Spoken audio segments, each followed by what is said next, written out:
नमस्कार दोस्तों, स्वागत है आपका हमारे चैनल मूवीज़ डिकोडेड हिंदी में। फिल्म की कहानी जेल में शुरू होती है, जहां एक जंजीरों से जकड़ा कैदी को दिखाया जाता है। सभी सैनिक कैदी को खोलते हैं और उसे बालकनी में खींच कर लाया जाता है। जेल के दूसरे कैदी चिल्लाते हुए उसे एक हत्यारा और खूनी राक्षस कहते हैं। जेलर एक गार्ड को अदालत की दी हुई सज़ा का घोषणा करने के लिए बोलता है। भीड़ के सामने गार्ड घोषणा करता है कि अदालत ने 2 दिनों के बाद फांसी की सज़ा घोषित की है। लेकिन फांसी पर लटकने से पहले जल्लाद कैदी के हाथ पैर तोड़ देगा और सभी लोग इसे सुनकर खुश हो जाते हैं। मगर वो हत्यारा कौन है, चलिए देखते हैं। अब कहानी कुछ साल पहले से शुरू होती है, जहां हम पेरिस फिश मार्केट देखते हैं, जो शहर का सबसे बदबूदार जगह है। इस मार्केट में लोग मछली और मांस बेचकर अपनी रोज़ी रोटी कमाते हैं। यहाँ हम एक मछली बेचने वाली औरत को देखते हैं जो मरे हुए बच्चे को जन्म देती है, और इस महिला ने पहले भी 4 मरे हुए बच्चों को जन्म दिया था और वो उन्हें सड़ी हुई मछली के साथ नदी में फेंक देती है। लेकिन अब उसने एक ज़िंदा बच्चे को जन्म दिया, लेकिन उसे मरा हुआ समझकर वो उसे नदी में फेंक देती है। अब वो बच्चा सड़ी हुई मछली की गंध के कारण रोता है। वहाँ खड़े लोग इस बच्चे को देखकर उसकी माँ को कोसते हैं। ये बच्चा वही कैदी है जिसे सज़ा देने की घोषणा की गई थी। उसका नाम जीन है। जीन के बारे में 2 ज़रूरी बातें। सबसे पहले, उसके पास सुगंध को पहचानने की बहुत अच्छी कला होती है, और दूसरी बात, अगर कोई उसे छोड़ देता है तो वो इंसान किसी भी तरह मर जाता है। जैसे कि उसकी माँ ने उसको जन्म देने के बाद उसे फेंक दिया था। उसे मौत की सज़ा सुनाई जाती है और जीन को मैडम गुलाउट के आश्रम में भेजा जाता है, जो बच्चों का केवल पैसे के खातिर पालन पोषण करती है। लेकिन आश्रम में बच्चों को जीन से नफ़रत होती है, इसीलिए वो जीन को मारने की कोशिश करते हैं। लेकिन गुलाउट उसे बचा लेती है और उन बच्चों को मारती है। आश्रम में जीन 5 साल तक एक शब्द भी नहीं बोल पाता है, लेकिन गंध की अपनी भावना का उपयोग करते हुए वो सब कुछ जान लेता है। आश्रम में जगह की कमी के कारण गुलाउट उसे 13 साल की उम्र में जानवरों की खाल कलेक्ट करने वाले को बेच देती है। जैसे ही जीन वहाँ से निकलता है, कुछ चोर गुलाउट से उसके सभी पैसे चुरा लेते हैं और उसे मार डालते हैं। जीन का खरीदार जीन से कड़ी मेहनत कराता है और वो शहर भी ले लेता है जहाँ पर गंध नहीं, सिर्फ खुशबू होती है।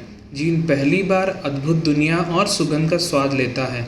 सामान छोड़कर जीन एक परफ्यूम की दुकान को देखकर आकर्षित हो जाता है और एक बहुत ही प्रसिद्ध इत्तर पकड़े हुए एक दुकानदार को देखता है, और साथ ही वो एक फल बेचने वाली लड़की से आने वाली एक और सुगंध को सूंघता है और वो उसे मदहोश हो जाता है। वो लड़की उसे भूखा समझकर एक फल दे देती है, लेकिन जीन उसका हाथ पकड़ लेता है और वो डर के वो जगह छोड़ देती है। लेकिन जीन उससे उसकी सुगंध से ढूंढ लेता है और एकदम चुपके से उसके पीछे जाकर बैठ जाता है।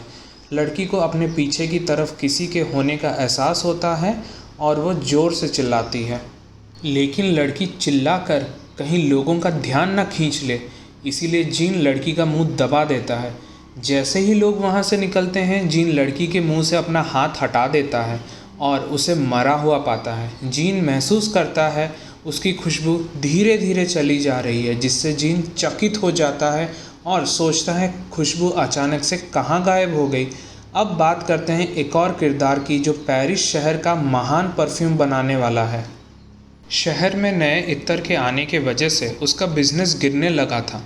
वो दूसरे परफ्यूम बनाने वालों की नकल करता था। उसी शाम को जीन बकरी की खाल की डिलीवरी के लिए अपनी दुकान का दौरा करता है और वहाँ इत्तर की वैरायटी को देखता है। जीन बाल्दीनी के शरीर की खुशबू को महसूस करते हुए कहता है कि वो उनके लिए इसी तरह के इत्तर बना सकता है। बाल्दीनी उसका मजाक उड़ाती है और जीन उससे अपनी क्षमता की शक्ति के बारे में बताता है। बाल्दीनी उसे एक मौका देती है। इत्तर बना के जीन उन्हें बाल्दीनी को देता है, जो उन्हें अमोर की खुशबू को महसूस कराता है। ये इत्तर सबसे प्रसिद्ध इत्तर है, इसीलिए बाल्दीनी चकित रह जाती है इसे देखकर। जीन उसे भरोसा दिलवाता है कि वो सबसे अच्छा इत्तर बना सकता है। सुगंध का एहसास करते हुए बाल्दिनी अपने प्रियजनों को याद करती है। उसके पास बहुत प्रतिभा है। अब बाल्दिनी ग्रीमिल से जीन को खरीद लेता है। उसी रात शराबी ग्रीमिल एक नदी में गिरकर मर जाता है। बाल्दिनी और उनके इत्तर जीन की वजह से पूरे पेरिस में खूब बिकते हैं और वो जीन को अपनी इत्तर बनाने की प्रक्रिया के बारे में सिखाता है। बाल्दिनी जीन को बताता है हर इत्तर में 3 सेट होते हैं जिसमें 4 सुगंध होते हैं। इसका मतलब कि कुल 12 सुगंध हैं जिन्हें इंसान आसानी से महसूस कर सकता है। इस दुनिया में कोई भी मौजूद आदमी इस इत्तर से मेल नहीं खा सकता है यदि कोई 13 सुगंध वाला इत्तर बनाता है। जीन इसके बारे में ये सोच के भावुक हो जाता है कि वो इसे बनाने में सक्षम ज़रूर होगा। जीन बाल्दिनी को अपनी प्रक्रिया सिखाने के लिए कहता है। दुनिया भर में अपनी सबसे अच्छी विधि देने का वादा बाल्दिनी करता है। बाल्दिनी अपनी डिज़ाइन की गई मशीन के अनुसार बोतल में 10,000 फूलों की खुशबू को जोड़ने की प्रक्रिया को बताता है, जिससे उसने पेरिस में आने से पहले सीखा था। एक दिन बाल्दिनी जीन को रोते हुए पाता है। बाल्दिनी कारण पूछता है। जीन उसे ये कहता है कि वो एक झूठा है और उसकी बताई गई विधि असफल और पुरानी है।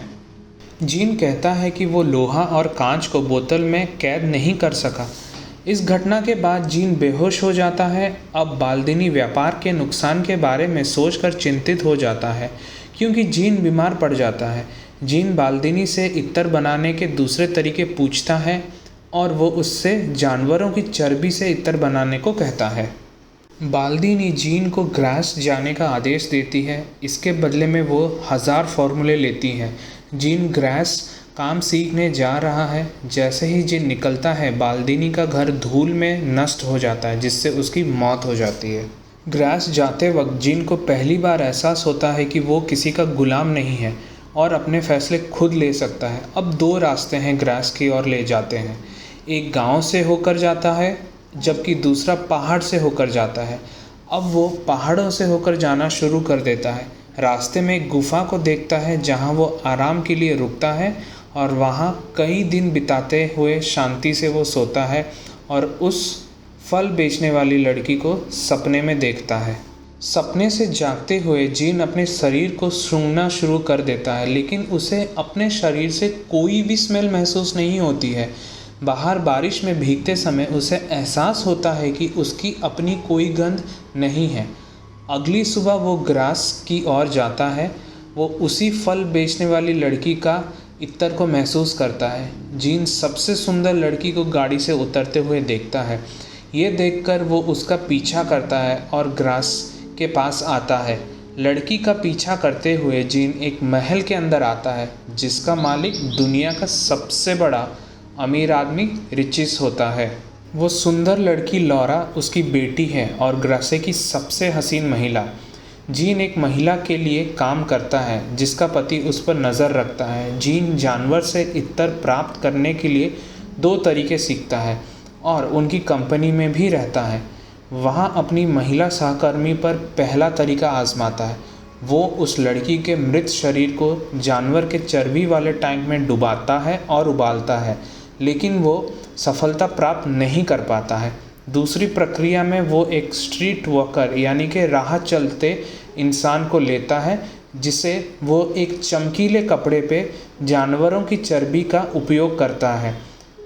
उसे मारकर जीन उसका सिर मुंडाता है और उसके मृत शरीर को चमकाते हुए कपड़े में लपेटता है और बाल्दिनी की बताई गई विधि के अनुसार उस कपड़े से इत्तर निकालते समय सफल हो जाता है, जिसे वो चेक करने के लिए स्ट्रीट वॉकर के पालतू कुत्ते पर लगाता है। फिर वो बाल्दिनी द्वारा बताई गई 13 बोतलों का एक सेट बनाता है। इसका मतलब है प्रत्येक बोतल के लिए एक व्यक्ति की हत्या करनी होगी। लौरा के जन्मदिन के पार्टी में सभी लड़कियां और लड़के वहां छिपने और तलाशने का खेल खेलते हैं। मौका पाकर जीन भी वहां पहुंच जाता है और लौरा पर हमला कर देता है, लेकिन वो बच गई और पार्टी में जुड़वा लड़कियां गायब हो गई हैं। अब हमें पता चलता है कि पहले 2 बोतलें इन्हीं दोनों जुड़वा लड़कियों को मार के जीन बनाता है और दोनों लड़कियों का शव पानी में तैरते हुए देखते हैं। इसके बाद पूरे शहर में लड़कियों की हत्याओं का चेन शुरू हो जाती है और डरे हुए लोग अपनी बेटियों को बचाने के लिए घरों में बाहरी दरवाज़ों को बंद करना शुरू कर देते हैं। लेकिन जीन बोतल के 12 सेट तैयार कर चुका है और उन सभी को एक बड़ी बोतल में मिलाता है। रिचीज़ का कहना है कि सभी पीड़ित लड़कियां युवा थीं, जिनके शरीर पर मारपीट का कोई निशान नहीं था। इस हत्यारे ने उन्हें एक कारण के लिए मार डाला है। सभी लोग मदद के लिए चर्च का दौरा करते हैं और चर्च के फादर मदद करने के लिए सहमत होते हैं। वहां आकर एक शख्स उस हत्यारे के पकड़े जाने की सूचना देता है। सभी लोग इसे सुनकर खुशी से बाहर जाते हैं। रिचीज़ इस खबर पर विश्वास नहीं करते हैं। अपनी बेटी के बारे में चिंता करते हुए वे ग्रासे को छोड़ने का फैसला करते हैं, इसीलिए अगले दिन अपनी बेटी के साथ भाग जाते हैं। जीन शहर से लॉरा के जाने की खुशबू को महसूस करता है। जीन वही खुशबू का पीछा करते हुए लॉरा का पता लगा लेता है और वहां पहुंच जाता है। दूसरी तरफ स्ट्रीट वर्कर का कुत्ता जीन के कमरे में अपनी मालिक महिला के बालों और कपड़ों का पता लगाता है। पुलिस की जांच में दूसरी लड़कियों के कपड़े और बालों का भी पता चलता है। रिचीज़ अपनी बेटी लॉरा के साथ एक होटल में पूरी रात रहते हैं और अपनी बेटी के कमरे की चाबियां अपने कमरे में रखते हैं। जीन लॉरा के कमरे में जाने के लिए चाबी चुराता है और अगले दिन लॉरा के कमरे में आकर रिचीज़ लॉरा का मृत शरीर को देख के रोते हैं। अब जीन 13 बोतल को अपनी अंतिम बोतल में मिलाकर बनाता है और सफल हो जाता है। अब जीन को पुलिस ने गिरफ्तार कर लिया है। कहानी फिर से शुरू होती है, जहां 2 दिनों के बाद सज़ा की घोषणा की जा रही है और लोग जीन का अंत देखने के लिए आते हैं। जीन को जेल से बाहर लाते हैं और मौका ढूंढते हुए जीन बोतल की ढक्कन को खोलता है। लोग जीन के इंतज़ार में खड़े रहते हैं और जीन जल्लाद के लिए आगे बढ़ता है, जो एक राजकुमार के कपड़े पहने गाड़ी से उतरता है। जल्लाद घुटनों के बल बैठ जाता है और रोते हुए जीन को निर्दोष कहता है। अब जीन रुमाल पर इत्तर छिड़कता है और सभी लोग स्वर्ग के स्वाद को महसूस करते हैं, क्योंकि वो इससे हवा में लहराता है। सभी उसे एक स्वर्गदूत कहते हैं। जीन खुद को मानव जाति का उद्धारकर्ता समझता है और वो अपना रुमाल लोगों के बीच फेंक देता है और उसके बाद सभी लोग, युवा, बड़े, गरीब, अमीर, काले, गोरे, किसी भी भेदभाव के बिना प्यार करना शुरू कर देते हैं। इसे देखते हुए जीन को सच्चा प्यार महसूस होता है और वो उस फल बेचने वाली लड़की को याद करता है। वो सोचता है कि उसे इस तरह से प्यार करना कि वो उसे अपना बना सकता है। ये सोचकर वो दुखी हो जाता है और रोने लगता है। अचानक रिचीज़ जीन की हत्या करने के लिए अपने हाथ में तलवार पकड़े हुए वहाँ पहुँचता है, लेकिन इत्तर का जादू भी उसे बेकाबू कर देता है। फिर उसके पैरों पर झुकता है और माफ़ी मांगता है। जीन को अपनी गलती का एहसास होता है और वो शहर छोड़ देता है। इत्तर का प्रभाव लोगों के बीच गायब हो जाता है। जीन मछली काउंटर पर लौट जाता है। वहाँ अपनी जेब से इत्तर की बोतल लेता है और खुद पे पूरा डाल देता है। कमरे में हर कोई इत्तर के प्रभाव के कारण उसकी ओर आकर्षित होता है और जीन को सब चीर फाड़ देते हैं और जीन मर जाता है। हमें उम्मीद है कि आपको ये फिल्म पसंद आई होगी और यदि आपके पास कोई सुझाव है तो कमेंट सेक्शन में ज़रूर बताइए।